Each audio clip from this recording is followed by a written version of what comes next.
Hi, this is the scarf that I bought from that Turkish woman. It is very finely made. If you look at this, it is partially tatting and partially it's made up of crochet.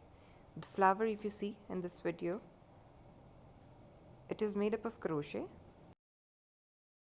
It's a square scarf and it has this border all around it. Few of the viewers requested me to share a picture of the stuff that I bought from her.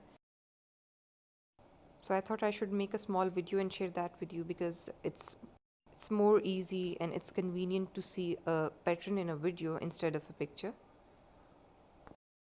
For those who are watching this video for the first time, I recently uploaded a video where a Turkish woman was selling her work, which was basically crochet and tatting. I really liked her work, so what I did was, in order to appreciate her for her hard work, I bought this scarf from her. So if you want to see that video, you can go to our description of this video and see work of that Turkish woman selling her work in a very small stall in Cappadocia. I usually upload tutorials with regards to crochet, knitting, any ribbon work, making ribbon bows and flowers. So if you want to see my tutorials, if you want to enjoy my videos, please do subscribe to my channel so that you can have timely alerts whenever I upload any content. Thank you.